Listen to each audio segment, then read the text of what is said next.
भारत के डीबीटी के और दूसरे हमारे सोशल वेलफेयर स्कीम के लिए IMF ने इसे कहा है ये लॉजिस्टिकल मार्वल है। आदरणीय अध्यक्ष जी, WHO ने कहा है,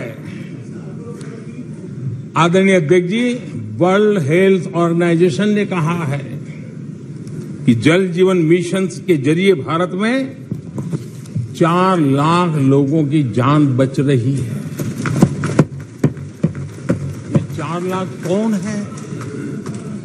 मेरे गरीब, पीड़ित, शोषित, वंचित परिवारों के मेरे स्वजन है। हमारे परिवार के निचले तबके में जिंदगी गुजारने के लिए जो मजबूर हुए उनके जन हैं। ऐसे 4 लाख लोगों की जान बचने की बात WHO कह रहा है। माननीय अध्यक्ष जी, WHO स्वच्छ भारत अभियान का एनालिसिस करके के कहता है कि स्वच्छ भारत अभियान से 3 लाख लोगों को मरने से बचाया गया है। आदरणीय अध्यक्ष जी, भारत स्वच्छ होता है, 3 लाख लोगों की जिंदगी बचती है। 3 लाख है कौन? वही झुग्गी झोपड़ी में जिंदगी जीने के लिए जो मजबूर है, जिनके लिए अनेक कठिनाइयों से गुजारा करना पड़ता है। मेरे गरीब परिवार के लोग हैं, शहरों की बस्तियों में गुजारा करने वाले लोग, गांव में जीने वाले लोग हैं और वंचित तबके के लोग हैं जिनकी जान बची है। यूनिसेफ ने क्या कहा है? यूनिसेफ ने कहा है कि स्वच्छ भारत अभियान के कारण हर साल गरीबों के 50,000 रुपये बच रहे हैं। ये लेकिन भारत की इन उपलब्धियों से कांग्रेस समेत विपक्ष के कुछ लोग दलों को अविश्वास है। जो सच्चाई दुनिया दूर से देख रही है, ये लोग यहां रहते हैं दिखती नहीं है।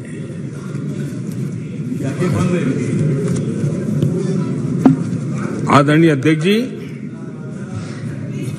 अविश्वास और घमंड इनकी रगों में रस बस गया है।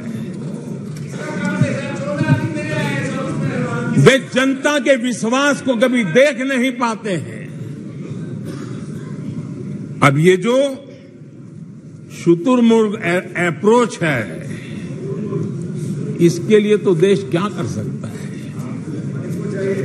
आदरणीय अध्यक्ष जी, जो पुरानी सोच वाले लोग रहते हैं, वो सोच से सहमत नहीं, लेकिन वो कहते हैं कि देखो भाई, जब कुछ शुभ होता है, कुछ मंगल होता है, घर में भी कोई अच्छा होता है, बच्चे भी कोई अच्छे कपड़े पहनता है, जरा साफ सुथरा होता है, तो काला टीका लगा देते हैं। आज देश का जो मंगल हो रहा है चारों तरफ, देश की जो चारों तरफ वाहवाही हो रही है, देश का जो जय जयकार हो रहा है, तो मैं आपका धन्यवाद करता हूं कि काले टीके के रूप में काले कपड़े में निकल के सदन में आकर के आपने इस मंगल को भी सुरक्षित करने का काम किया है। इसके लिए भी मैं आपका धन्यवाद करता हूं।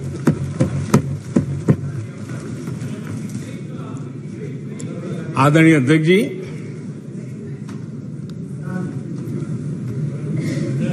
पिछले 3 दिन से भी हमारे विपक्ष के साथियों ने जी भर करके, डिक्शनरी खोल करके जितने अपशब्द मिलते हैं ले आए, जितने अपशब्दों का उपयोग कर सकते हैं भरपूर, पता नहीं कहां से ले आते हैं। लेकिन अच्छा है, थोड़ा मन का गुबार उनका निकल गया होगा, थोड़ा मन हल्का हुआ होगा, इतने अपशब्द बोल लिए हैं तो। और वैसे तो लोग मुझे दिन रात कोसते रहते हैं, उनकी ये फितरत है। और उनके लिए तो सबसे प्रिय नारा क्या है? मोदी तेरी कब्र खुदेगी। मोदी तेरी कब्र खुदेगी। मोदी तेरी कब्र खुदेगी। ये इनकी पसंदीदा नारा है। लेकिन मेरे लिए इनकी ये गालियां, ये अपशब्द, ये अलोकतांत्रिक भाषा, मैं उसका भी टॉनिक बना देता हूं।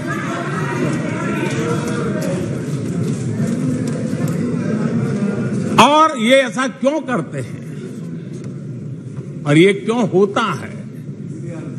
आज मैं सदन में कुछ सीक्रेट बताना चाहता हूं। मेरा पक्का विश्वास हो गया है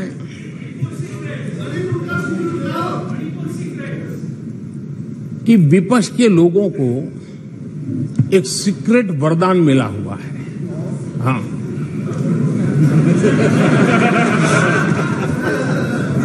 सीक्रेट वरदान मिला हुआ है जी। और वरदान ये कि ये लोग जिसका बुरा चाहेंगे उसका भलाई ही होगा।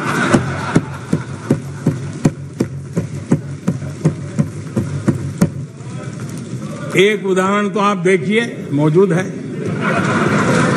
20 साल हो गए, क्या कुछ नहीं हुआ, क्या कुछ नहीं किया गया, लेकिन भलाई होता गया।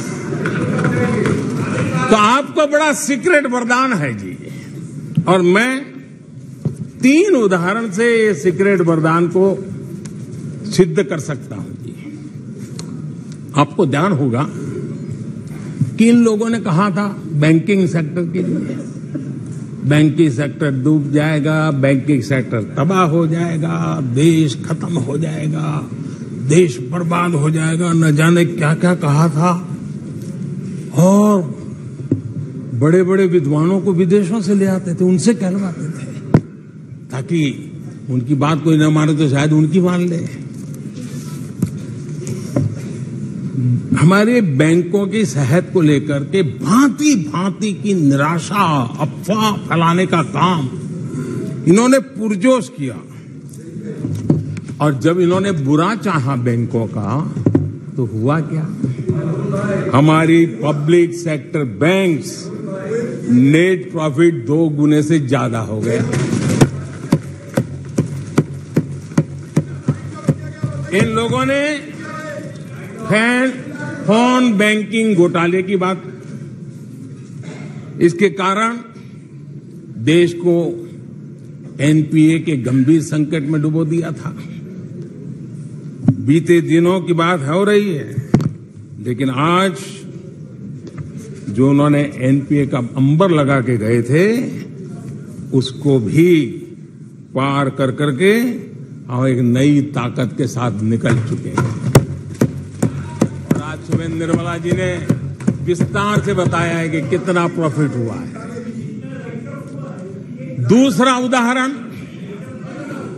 हमारे डिफेंस के हेलीकॉप्टर बनाने वाली सरकारी कंपनी HAL, ये HAL को लेकर के कितनी भली बुरी बातें इन्होंने करी थी। क्या कुछ नहीं कहा गया था HAL के लिए, और इसका दुनिया पे बहुत नुकसान करने वाली भाषा का प्रयोग किया गया था। और HAL तबाह हो गया है, HAL खत्म हो गया है, भारत की डिफेंस इंडस्ट्री खत्म हो चुकी है। ऐसा न जाने क्या क्या कहा गया था HAL के लिए। इतना ही नहीं, जैसे आजकल खेतों में जाकर के वीडियो शूट होता है, मालूम है ना? हाँ, खेतों में जाकर के वीडियो शूट होता है हाँ। वैसा ही उस समय HAL फैक्ट्री के दरवाजे पर मजदूरों की सभा करके वीडियो शूट करवाया गया था और वहां के कामगारों को भड़काया गया था। अब तुम्हारा कोई भविष्य नहीं है, तुम्हारे बच्चे मरेंगे, भूखे मरेंगे, HAL डूब रहा है। देश की इतनी महत्वपूर्ण इंस्टीट्यूट को इतना बुरा चाहा, इतना बुरा चाहा, इतना बुरा कहा कि वो सीक्रेट आज HAL सफलता की नई बुलंदियों को छू रहा है। HAL ने अपना highest ever highest revenue register किया है। इनके जी भर करके गंभीर आरोपों के बावजूद भी वहां के कामदारों को, वहां के कर्मचारियों को उकसाने की भरपूर कोशिश के बावजूद भी आज HAL देश की आन बान शान बन के उठ रहा है। आदरणीय अध्यक्ष जी, जिसका बुरा चाहते हैं वो कैसे आगे बढ़ता है, मैं तीसरा उदाहरण देता हूं। आप जानते हैं LIC के लिए क्या क्या कहा गया था? LIC बर्बाद हो गई, गरीबों के पैसे डूब रहे हैं, गरीब कहां जाएगा, बेचारे ने बड़ी मेहनत से LIC में पैसा डाला है। क्या कहें, जितनी उनकी कल्पना शक्ति थी, जितने उनके दरबारियों ने कागज पकड़ा दिए थे, सारे बोल लेते थे, वो सारे बोल लेते थे। लेकिन आज LIC लगातार मजबूत हो रही है। शेयर मार्केट में रुचि रखने वाले को भी ये गुरु मंत्र है कि जो सरकारी कंपनियों के लोग गाली देना, आप उसमें दांव लगा दीजिए साहब, अच्छा ही होगा।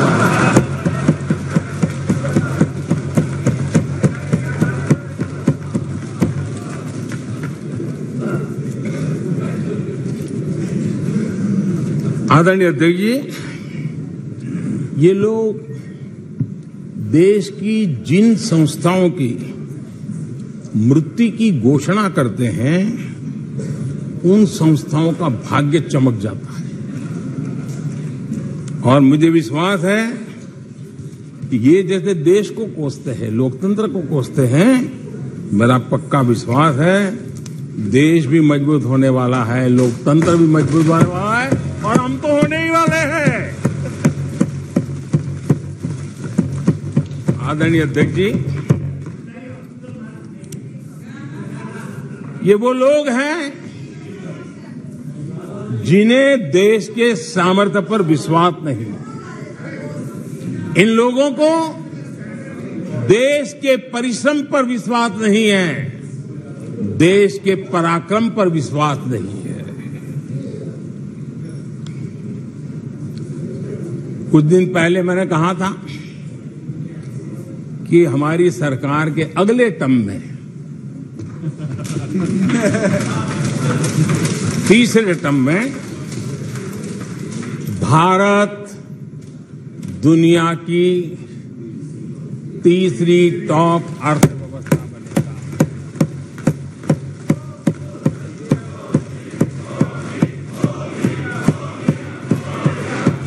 आदरणीय अध्यक्ष जी, आदरणीय अध्यक्ष जी, अब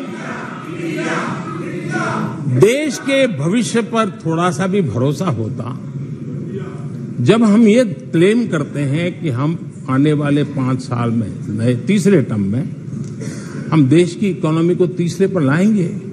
तो एक जिम्मेवार विपक्ष क्या करता? वो सवाल पूछता,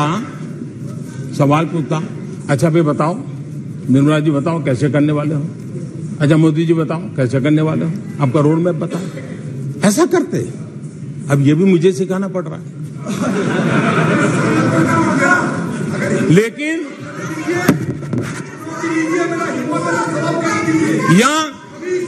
या वो कुछ सुझाव दे सकते थे, ये कुछ सुझाव दे सकते थे, या फिर कहते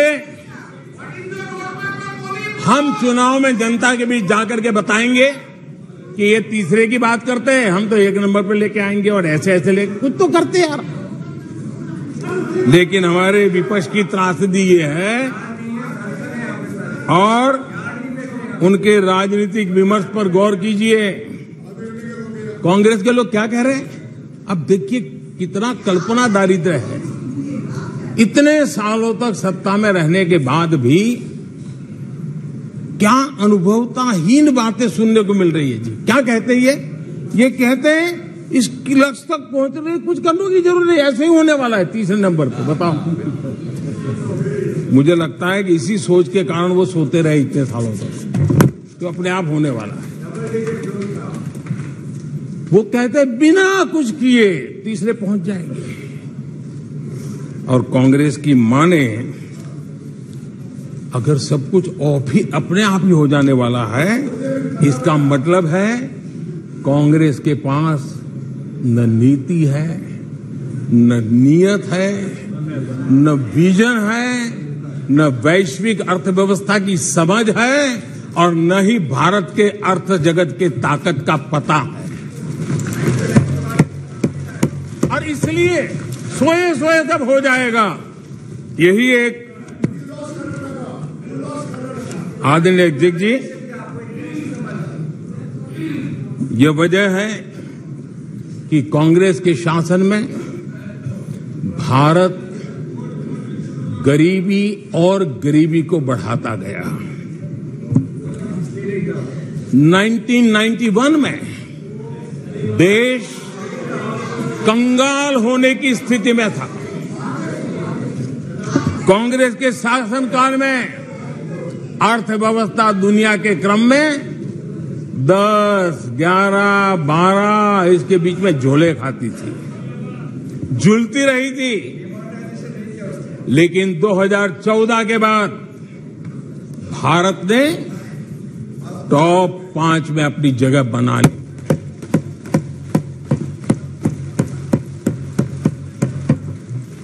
कांग्रेस के लोगों को लगता होगा कि कोई जादू से लकड़ी से हुआ है, लेकिन मैं आज सदन को बताना चाहता हूं माननीय अध्यक्ष, रिफॉर्म, परफॉर्म एंड ट्रांसफॉर्म एक निश्चित आयोजन, प्लानिंग और कठोर परिश्रम की पराकाष्ठा, और इसी की वजह से आज देश इस मुकाम पर पहुंचा है। और ये प्लानिंग और परिश्रम की निरंतरता बनी रहेगी। आवश्यकता अनुसार उसमें नए रिफॉर्म होंगे और परफॉर्मेंस के लिए पूरी तरह ताकत को लगाया जाएगा। और परिणाम ये होगी कि हम तीसरे नंबर पर पहुंच के रहेंगे। आदरणीय अध्यक्ष जी, देश का विश्वास मैं शब्दों में भी प्रकट करना चाहता हूं। और देश का विश्वास है कि 2028 में आप जब अविश्वास प्रस्ताव लेके आएंगे तब ये देश पहले 3 में होगा। ये देश का विश्वास है।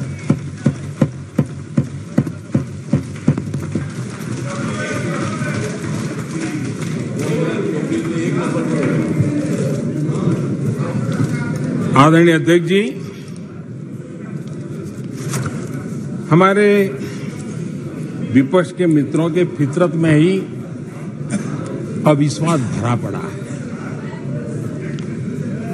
हमने लाल किले से स्वच्छ भारत अभियान का आह्वान किया, लेकिन उन्होंने हमेशा अविश्वास जताया।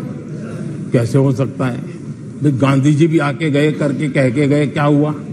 अब स्वच्छता कैसे हो सकती है? अविश्वास से भरी हुई इनकी सोच है। हमने मां बेटी को खुले में शौच से मुक्त करने के लिए, उस मजबूरी से मुक्त होने के लिए शौचालय जैसी जरूरत पे जोर दिया।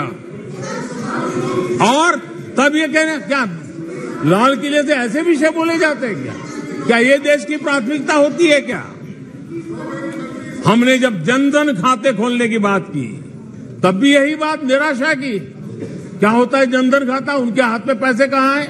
उनका जेब में क्या पड़ा है? क्या लेके आएंगे? क्या करेंगे? हमने योग की बात की, हमने आयुर्वेद की बात की, हमने उसको बढ़ावा देने की बात की, तो उसका भी मखौल उड़ाया गया। हमने स्टार्टअप इंडिया की चर्चा की तो उन्होंने उसके लिए भी निराशा फैलाई। स्टार्टअप तो कुछ हो ही नहीं सकता है। हमने डिजिटल इंडिया की बात कही तो बड़े बड़े विद्वान लोगों ने क्या भाषण किए। हिंदुस्तान के लोग तो अनपढ़ है, हिंदुस्तान के मोबाइल चलाना भी नहीं आता है, हिंदुस्तान के लोग कहां से डिजिटल करेंगे। आज डिजिटल इंडिया देश आगे है। हमने मेक इन इंडिया की बात कही, जहां गए वहां मेक इन इंडिया का मजाक उड़ाया, जहां गए वहां मेक इन इंडिया का मजाक उड़ाया। आदरणीय अध्यक्ष जी,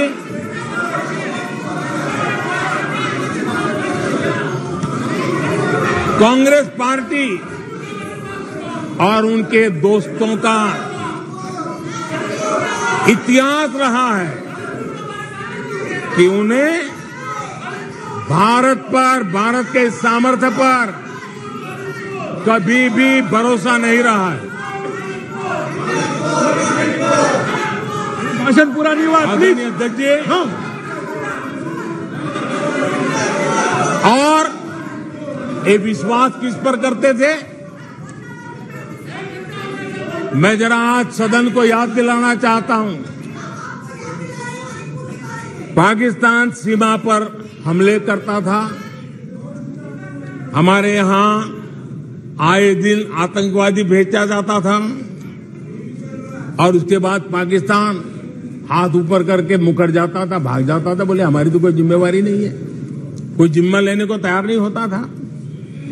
और इनका पाकिस्तान से ऐसा प्रेम था कि वो तुरंत पाकिस्तान की बातों पर विश्वास कर लेते थे।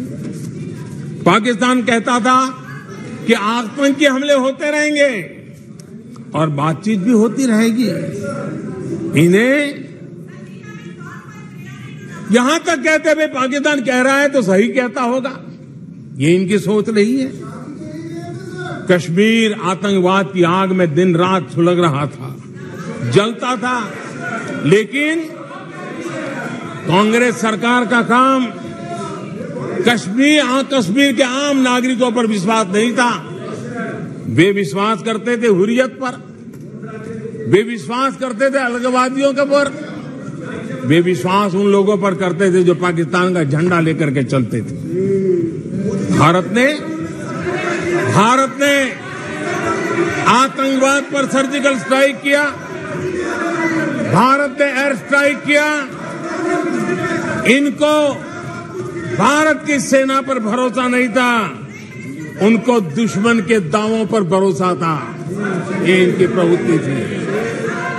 अध्यक्ष महोदय, आज दुनिया में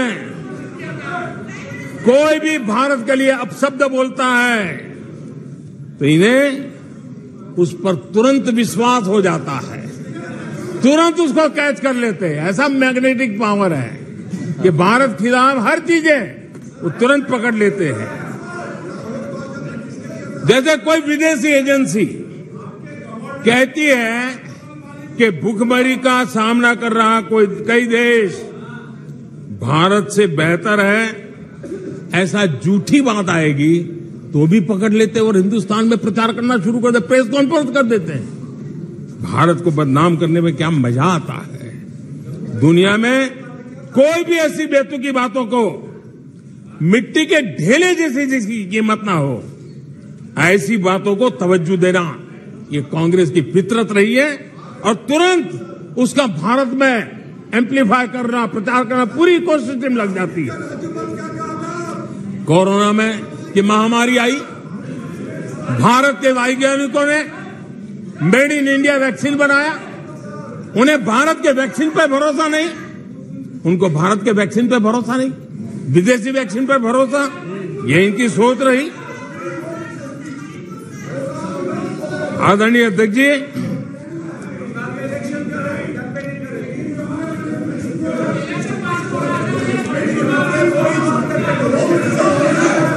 देश के कोटि कोटि नागरिकों ने भारत के वैक्सीन पर विश्वास जताया। इनको भारत के सामर्थ्य पर विश्वास नहीं है, इनको भारत के लोगों पर विश्वास नहीं है।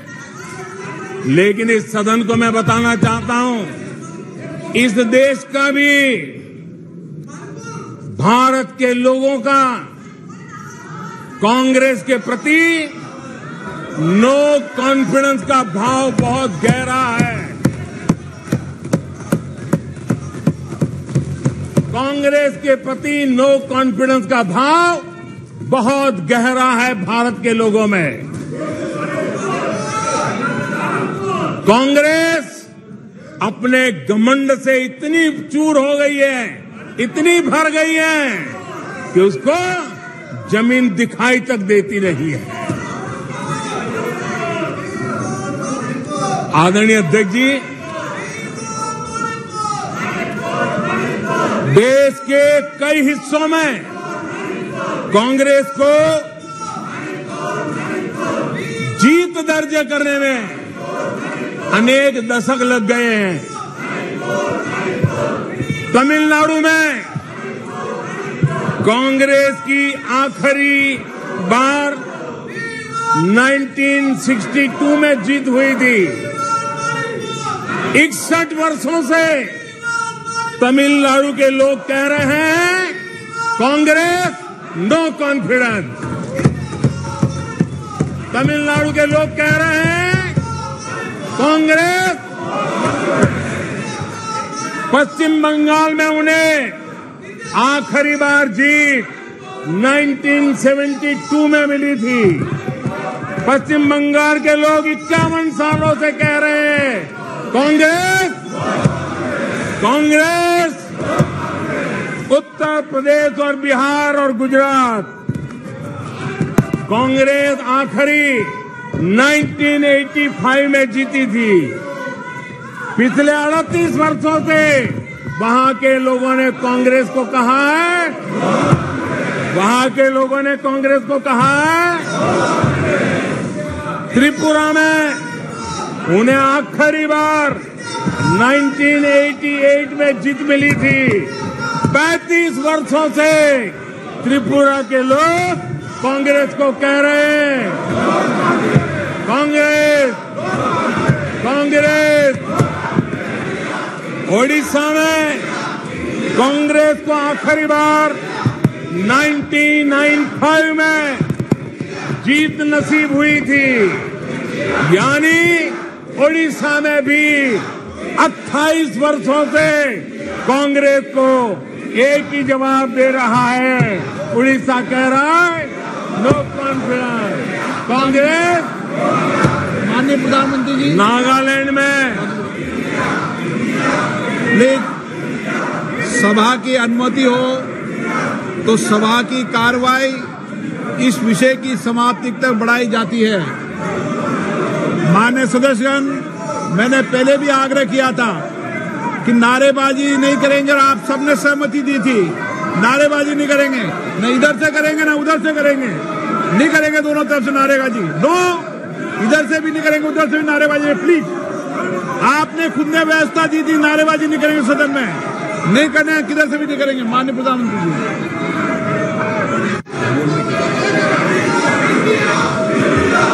आदरणीय अध्यक्ष जी, नागालैंड में कांग्रेस की आखिरी जीत 1988 में हुई थी। यहां के लोग भी 25 वर्षों से कह रहे हैं कांग्रेस कांग्रेस। दिल्ली, आंध्र प्रदेश और पश्चिम बंगाल में तो एक भी विधायक खाते में नहीं है। जनता ने कांग्रेस के प्रति बार बार नो कॉन्फिडेंस घोषित किया है। आदरणीय अध्यक्ष जी, मैं आज इस मौके पर आपके काम की बात बताता हूं,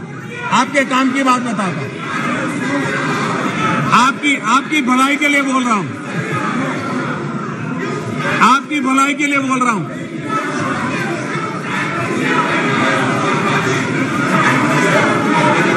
आप थक जाएंगे, आप लोग थक जाएंगे। मैं आपकी भलाई की बात बताता हूं। मैं आज इस मौके पर हमारे विपक्ष के साथियों के प्रति अपनी संवेदना भी व्यक्त करना चाहता हूं। कुछ ही दिन पहले बेंगलुरु में आपने मिलजुल कर करीब 1.5-2 दशक पुराने यूपीए का क्रियाकर्म किया है, उसका अंतिम संस्कार किया है। लोकतांत्रिक व्यवहार के मुताबिक मुझे तभी आपको सहानुभूति जरूर व्यक्त करनी चाहिए थी, संवेदना व्यक्त करनी चाहिए थी, लेकिन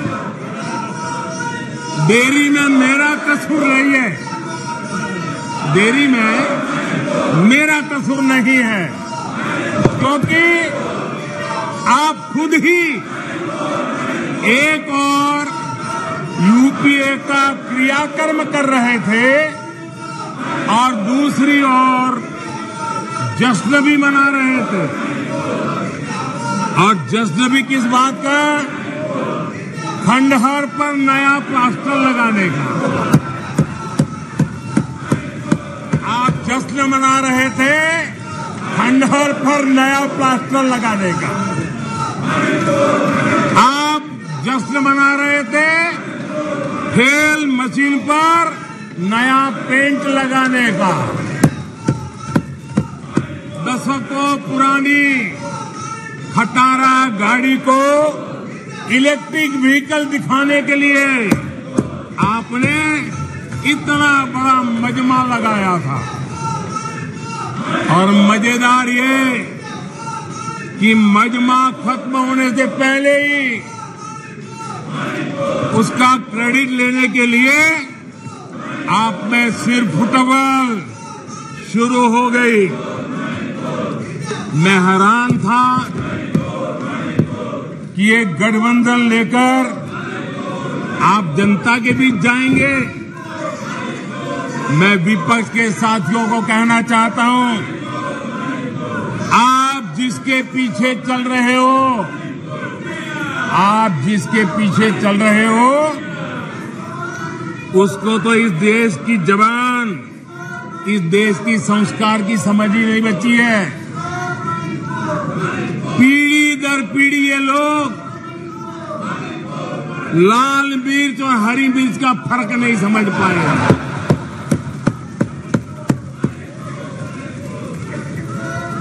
लेकिन आप में से कई साथियों को मैं जानता हूं।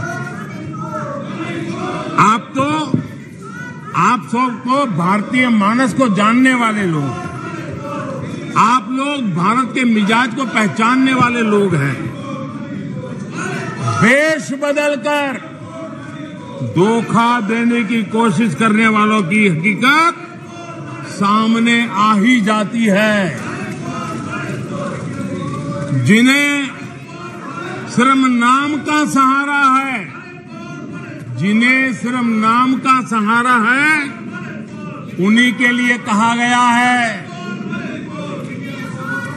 दूर युद्ध से भागते नाम रखा रणधीर। दूर युद्ध से भागते नाम रखा रणधीर। भाग्यचंद की आज तक सोई है तकदीर। भाग्य चंद की आज तक सोई है तकदीर। आदरणीय अध्यक्ष जी, इनकी मुसीबत ऐसी है कि खुद को जिंदा रखने के लिए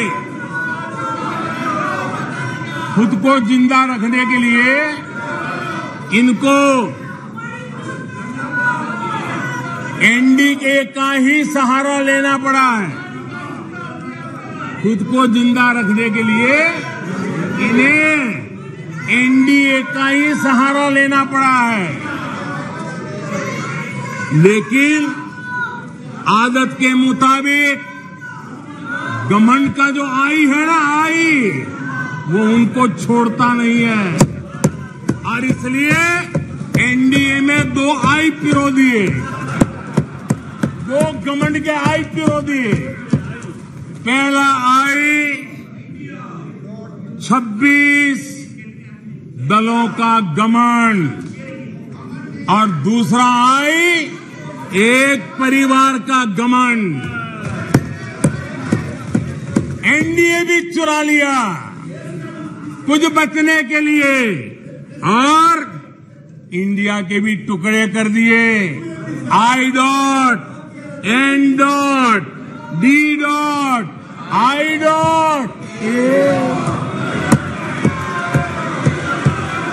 आदरणीय अध्यक्ष जी,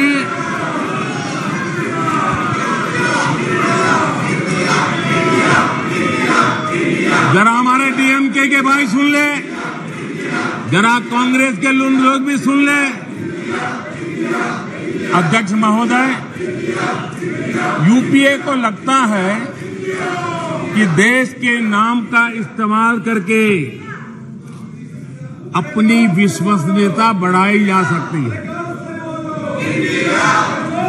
लेकिन कांग्रेस के सहयोगी दल, कांग्रेस के अटूट साथी तमिलनाडु सरकार में एक मंत्री 2 दिन पहले ही ये कहा है, तमिलनाडु सरकार के एक मंत्री ने कहा है, इंडिया उनके लिए कोई मायने नहीं रखता, इंडिया उनके लिए कोई मायने नहीं रखता। उनके मुताबिक तमिलनाडु तो भारत में है ही नहीं। आदरणीय अध्यक्ष जी, आज मैं गर्व के साथ कहना चाहता हूं, तमिलनाडु वो प्रदेश है जहां हमेशा देशभक्ति की धाराएं निकली है। तमिलनाडु वो प्रदेश है जहां हमेशा देशभक्ति की धाराएं निकली है।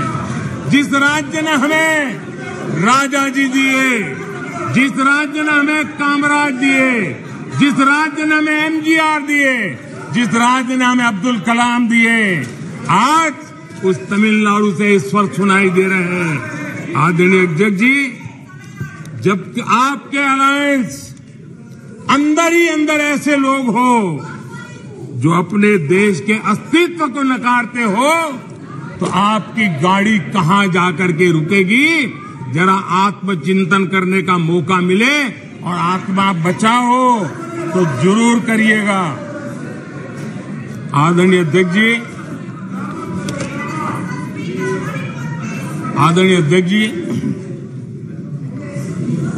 नाम को लेकर उनका ये चश्मा आज का नहीं है। नाम को लेकर ये जो मोह है ना, वो उनका आज का नहीं है, ये दशकों पुराना चश्मा है। इन्हें लगता है कि नाम बदलकर देश पर राज कर लेंगे। गरीब को चारों तरफ उनका नाम तो नजर आता है, लेकिन उनका काम कहीं नजर नहीं आता। अस्पतालों में नाम उनके हैं, इलाज नहीं है। शैक्षणिक संस्थाएं नाम लटक रहे हैं, सड़कों हो, पार्क हो, उनका नाम। गरीब कल्याण की योजनाओं पर उनका नाम, खेल पुरस्कारों पर उनका नाम, एयरपोर्ट पर उनका नाम, म्यूजियम पर उनका नाम, अपने नाम से योजनाएं चलाई और फिर उन योजनाओं में हजारों करोड़ के भ्रष्टाचार किए। समाज के अंतिम छोर पर खड़ा व्यक्ति काम होते देखना चाहता था, लेकिन उसे मिला क्या? सिर्फ परिवार का नाम।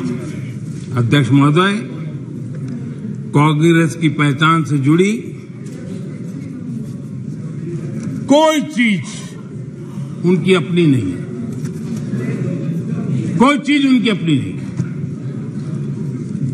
चुनाव चिन्ह से लेकर विचारों तक सब कुछ कांग्रेस अपना होने का दावा करती है, वो किसी और से लिया हुआ है। आदरणीय अध्यक्ष जी, प्लीज माननीय सदस्य, प्लीज सीट पे जाइए, सीट पे।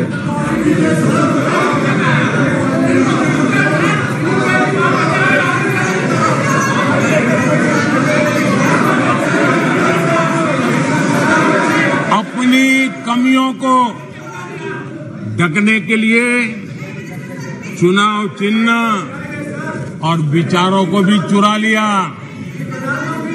फिर भी जो बदलाव हुए हैं उसमें पार्टी का घमंड ही दिखता है। ये भी दिखता है कि 2014 से वो किस तरह डिनायल के मोड में है। पार्टी के संस्थापक कौन? ए.ओ. ह्यूम एक विदेशी थे जिन्होंने पार्टी बनाई। आप जानते हैं 1920 में भारत के स्वतंत्रता संग्राम को एक नई ऊर्जा मिली। 1920 में एक नया ध्वज मिला और देश ने उस ध्वज को अपना लिया। तो रातों रात कांग्रेस ने उस ध्वज की ताकत देख करके उसे भी छीन लिया और प्रतीक को देखा कि ये गाड़ी चलाने के लिए ठीक रहेगा। 1920 से खेल चल रहा है और उनको लगा कि तिरंगा झंडा देखेंगे तो लोग देखेंगे उनकी बात हो रही है। ये उन्होंने खेल किया। वोटरों को बुलाने के लिए गांधी नाम भी हर बार वो भी चुरा लिया। कांग्रेस के चुनाव चिन्ह देखिए, 2 बैल, गाय बछड़ा और फिर हाथ का पंजा। ये सारे उनके कारनामे उनकी हर प्रकार की मनोवृत्ति का प्रतिबिंब करता है, उसको प्रकट करते हैं और ये साफ दिखाता है कि सब कुछ एक परिवार के हाथों में सब केंद्रित हो चुका है। आदरणीय अध्यक्ष जी, ये इंडिया गठबंधन नहीं है, ये इंडिया गठबंधन नहीं है, एक घमंडिया गठबंधन है। ये इंडिया गठबंधन नहीं है, घमंडिया गठबंधन है। और इसकी बारात में हर कोई दूल्हा बनना चाहता है, सबको प्रधानमंत्री बनना है।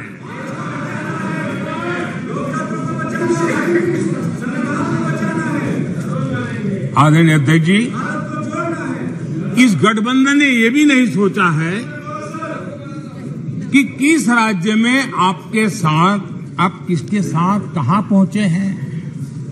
पश्चिम बंगाल में आप टीएमसी और कम्युनिस्ट पार्टी के खिलाफ है और दिल्ली में एक साथ है।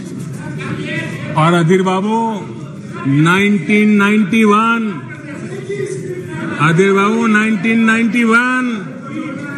पश्चिम बंगाल विधानसभा का चुनाव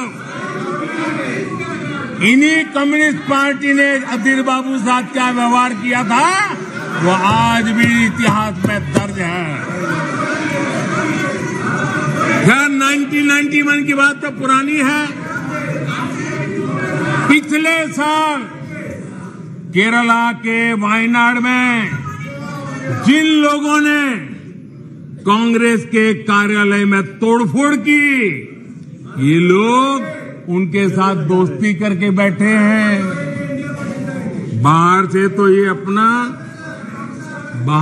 तो अपना लेबल बदल सकते हैं, लेकिन पुराने पापों का क्या होगा, यह पाप आपको लेके डूबेंगे। आप जनता जनार्दन से ये पाप कैसे छिपा पाओगे? आप नहीं छिपा सकते हो। और इनको आज जो हालत, इसलिए मैं कहना चाहता हूं, अभी हालात ऐसे हैं, इसलिए हाथों में हाथ। अभी हालात ऐसे हैं, इसलिए हाथों में हाथ। जहां हालात तो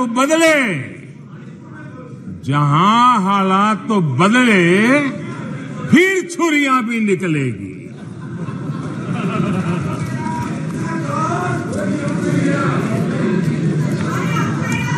आदरणीय अध्यक्ष जी,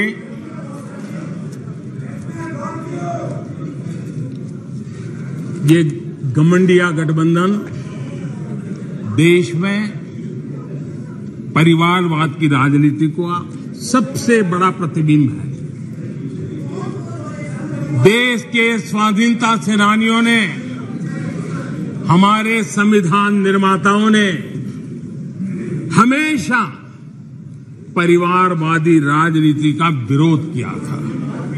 महात्मा गांधी, सरदार वल्लभ भाई पटेल, बाबा साहब आम्बेडकर, डॉक्टर राजेंद्र प्रसाद, मौलाना आजाद, गोपीनाथ बोरदोली, लोकनायक जयप्रकाश, डॉक्टर लोहिया, आप जितने भी नाम देखेंगे, सबने परिवारवाद की खुलकर आलोचना की है, क्योंकि परिवारवाद का नुकसान देश के सामान्य नागरिक को उठाना पड़ता है।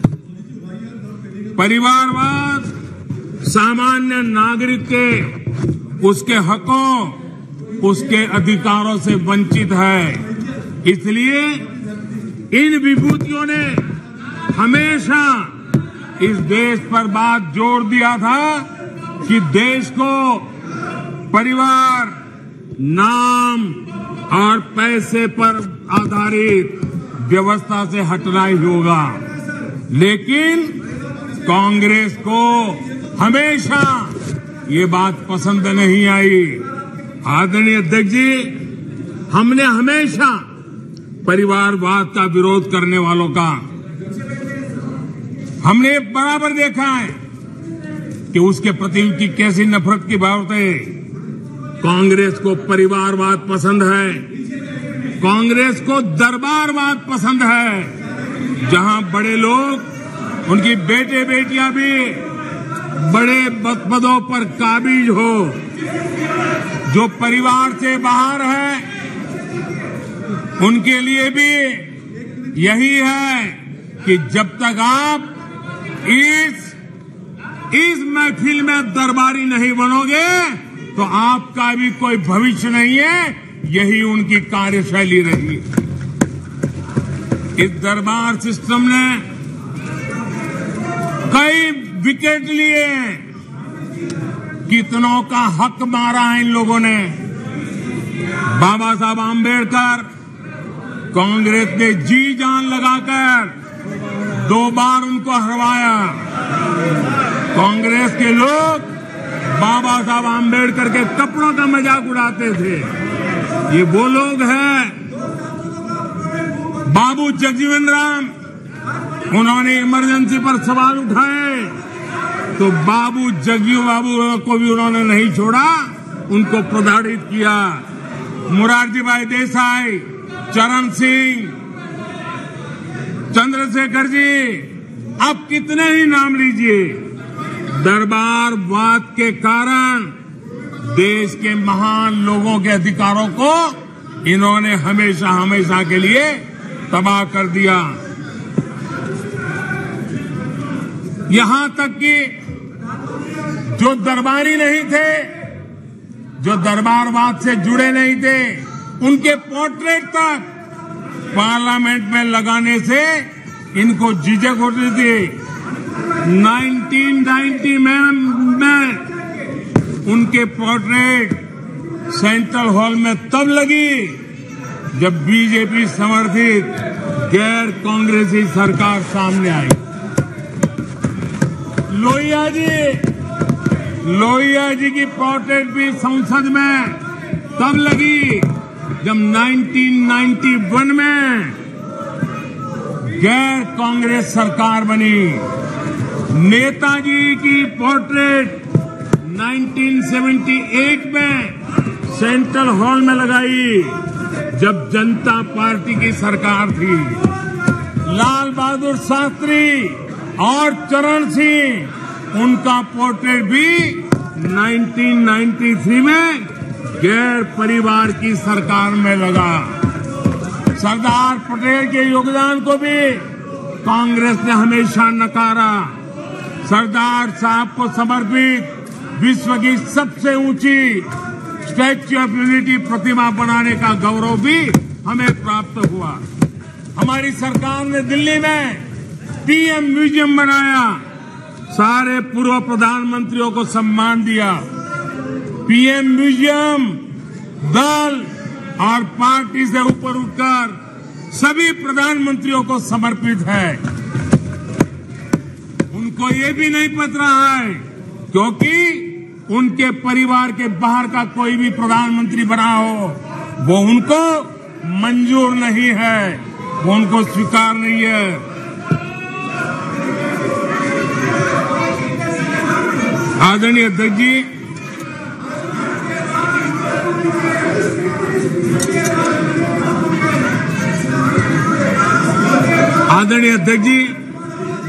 बहुत बार कुछ बुरा बोलने के इरादे से भी जब कोशिश होती है तो कुछ न कुछ सच भी निकल जाता है। और सच में ऐसे अनुभव हम सबको है, कभी कभी सच निकल जाता है। लंका हनुमान ने नहीं जलाई, लंका हनुमान ने नहीं जलाई, उनके घमंड ने जलाई। और ये बिल्कुल सच है। आप देखिए, जनता जनार्दन भी भगवान राम के रूप की है, जनता जनार्दन भी भगवान राम के रूप की है। और इसलिए 400 से 40 हो गए। हनुमान ने लंका नहीं जलाई, घमंड ने जलाई, और इसलिए 440 हो गए, 400 से 40 हो गए। आदरणीय अध्यक्ष जी,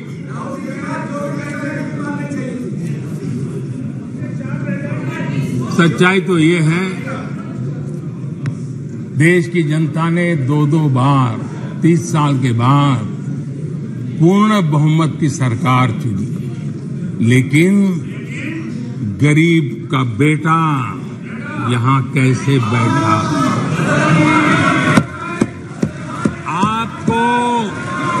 आपको जो हक था,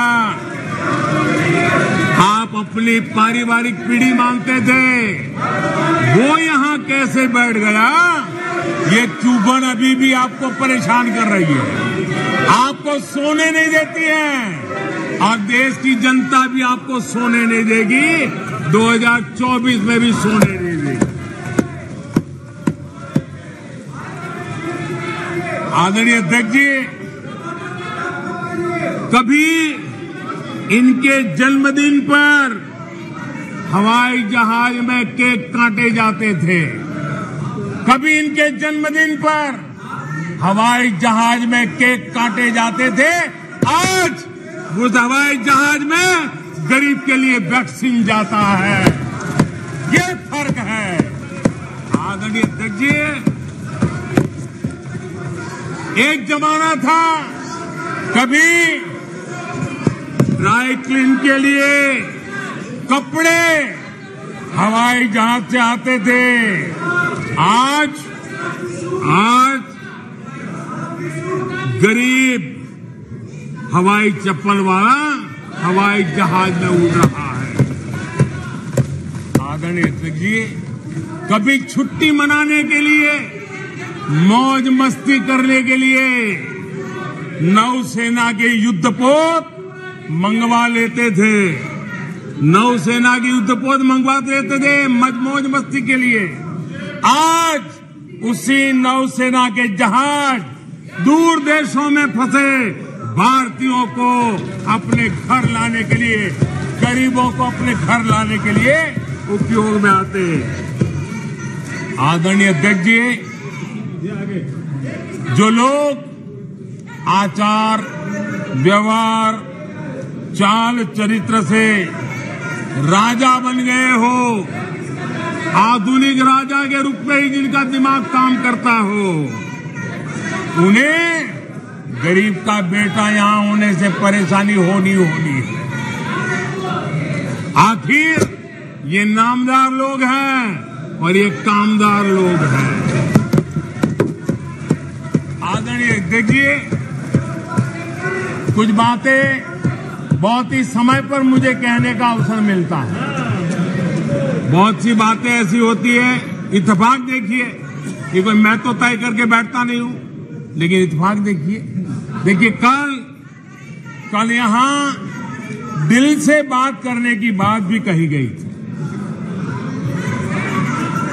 उनके दिमाग के हाल को तो देश लंबे समय से जानता है,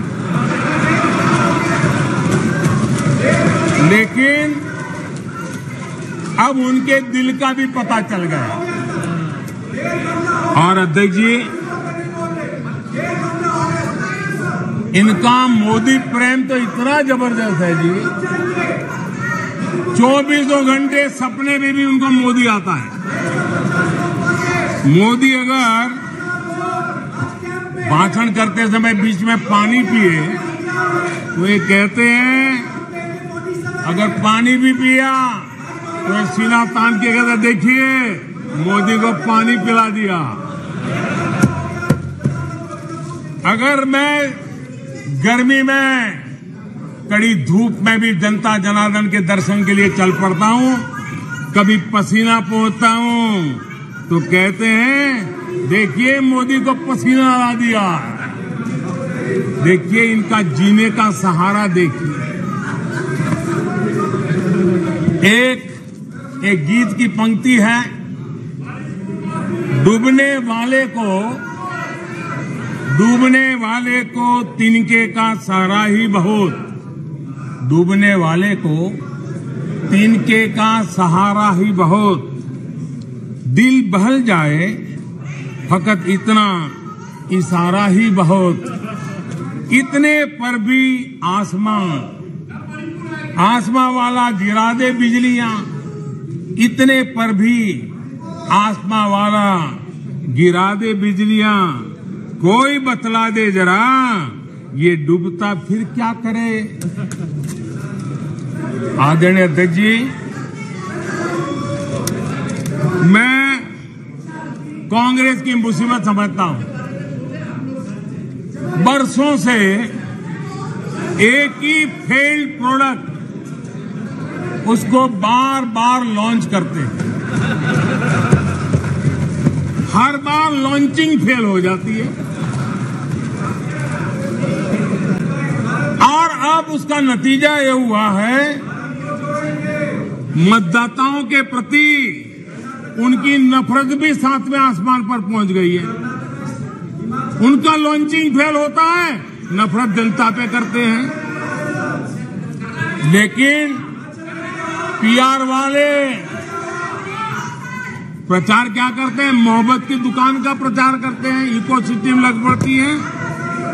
इसलिए देश की जनता भी कह रही है, ये है लूट की दुकान, ये है लूट की दुकान, झूठ का बाजार। ये है लूट की दुकान, झूठ का बाजार। इसमें नफरत है, घोटाले हैं, तुष्टीकरण है, मन काले हैं। परिवारवाद की आग के दशकों से देश हवाले है। और तुम्हारी दुकान ने इमरजेंसी बेची है, बंटवारा बेचा है, सिखों पर अत्याचार बेचा है, झूठ कितना सारा बेचा है, इतिहास बेचा है, उरी के सच के प्रमाण बेचा है। शर्म करो नफरत की दुकान वालों, तुमने सेना का स्वाभिमान बेचा है।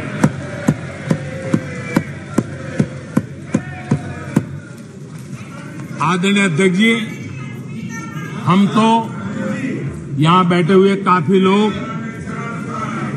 गांव गरीब वाली पृष्ठभूमि से हैं। यहां सदन में बड़ी संख्या में लोग गांव और छोटे कस्बों से आते हैं। और गांव का कोई व्यक्ति विदेश जाए, सालों तक वो उसके गीत गाता रहता है। एक आध बार भी कभी विदेश जाए, देख करके आया हो, सालों तक बताता रहता है कि मैं ये देख के आया, मैं ये देख के आया, मैंने ये सुना, मैंने ये मुझे देखा। स्वाभाविक है, गांव का व्यक्ति जितने बेचारे ने दिल्ली मुंबई भी न देखा हो और अमेरिका जाके आ जाए, यूरोप जाके आ जाए, तो वो वर्णन करता रहता है। जिन लोगों ने कभी गमले में मूली नहीं उगाई,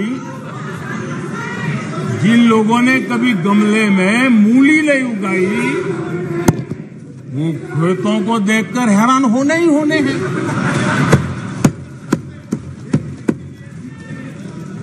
अध्यक्ष जी, हम आप लोग तो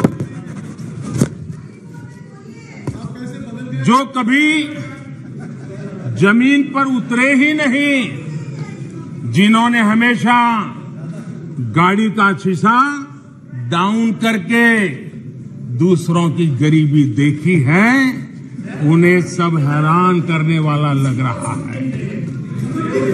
जब ऐसे लोग भारत की स्थिति का वर्णन करते हैं तो ये भूल जाते हैं कि भारत में 50 साल तक उनके परिवार ने राज किया था। एक प्रकार से जब भारत के इस रूप का वर्णन करते हैं, तब वो अपने पूर्वजों की विफलताओं का जिक्र करते हैं। ये इतिहास गवाह है।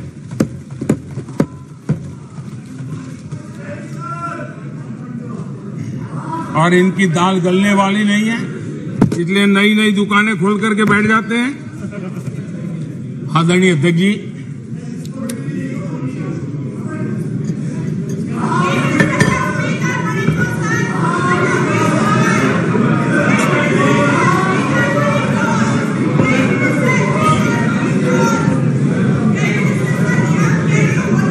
आदरणीय अध्यक्ष जी, इन लोगों को पता है कि इनकी नई दुकान पर भी कुछ दिनों में ताला लग जाएगा। और आज इस चर्चा के बीच देश के लोगों को मैं बड़ी गंभीरता के साथ इस घमंडिया गठबंधन की आर्थिक नीति से भी सावधान करना चाहता हूं। ये देश में ये घमंडिया गठबंधन ऐसी अर्थव्यवस्था चाहता है जिससे देश कमजोर हो और उसका सामर्थ्य बढ़ न पाए। हम अपने आसपास के देशों में देखते हैं, जिन आर्थिक नीतियों को लेकर के कांग्रेस के और साथी आगे बढ़ना चाहते हैं, जिस प्रकार से खजाने से पैसे लुटाकर वोट पाने का खेल खेल रहे हैं, हमारे आसपास के देश के हालात देख लीजिए, दुनिया के उन देशों की स्थिति देख लीजिए। और मैं देश को कहना चाहता हूं, इनसे सुधरने की मुझे कोई अपेक्षा नहीं है, वो जनता इनको सुधार देगी। आदरणीय अध्यक्ष जी, इस प्रकार की चीजों का दुष्परिणाम हमारे देश पर भी हो रहा है, हमारे राज्यों पर भी हो रहा है। चुनाव जीतने के लिए अनाप शनाप वायदों के कारण अब इन राज्यों में जनता के ऊपर नए नए दंड डाले जा रहे हैं, नए नए बोझ डाले जा रहे हैं और विकास के प्रोजेक्ट्स बंद करने की घोषणा की जा रही है, विधिवत रूप से घोषणा की जा रही है। आदरणीय अध्यक्ष जी, ये गठबंधन गठबंधन की जो आर्थिक नीति है, उस आर्थिक नीतियों का मैं परिणाम साफ देख रहा हूं और इसलिए मैं देशवासियों को चेतावनी, देशवासियों को सत्य समझाना चाहता हूं। ये लोग, ये गठबंधन, ये लोग भारत के दिवालिया होने की गारंटी है, भारत के दिवालिया होने की गारंटी है। ये इकोनॉमी को डुबाने की, ये इकोनॉमी को डुबाने की, ये डबल डिजिट महंगाई की, ये डबल डिजिट महंगाई की, ये पॉलिसी पैरालिसिस की, ये पॉलिसी पैरालिसिस की, ये अस्थिरता की, ये अस्थिरता की, ये करप्शन की, ये करप्शन की, ये तुष्टीकरण की, ये तुष्टीकरण की, ये परिवारवाद की, ये परिवारवाद की, ये भारी बेरोजगारी की, ये भारी बेरोजगारी की, ये आतंक और हिंसा की, ये आतंक और हिंसा की, ये भारत को 2 शताब्दी पीछे पहुंचाने की गारंटी है। आदरणीय अध्यक्ष जी, ये कभी भारत को टॉप 3 अर्थव्यवस्था बनाने की गारंटी नहीं दे सकते। ये मोदी देश को गारंटी देता है कि मेरे तीसरे कार्यकाल में मैं हिंदुस्तान को टॉप 3 की पोजीशन में लाके रहूंगा। ये मेरा देश को गारंटी है। ये कभी भी देश को विकसित बनाने का सोच भी नहीं सकते हैं। उस दिशा में ये लोग कुछ कर भी नहीं सकते।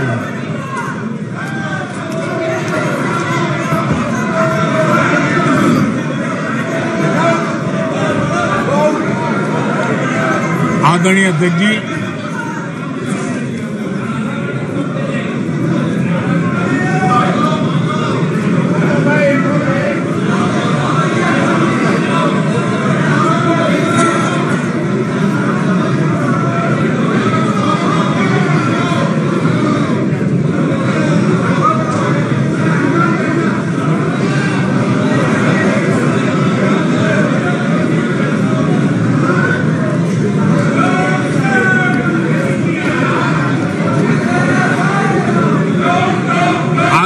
लोकतंत्र में जिनका भरोसा नहीं होता है वो सुनाने के लिए तो तैयार होते हैं, लेकिन सुनने का धैर्य नहीं होता है।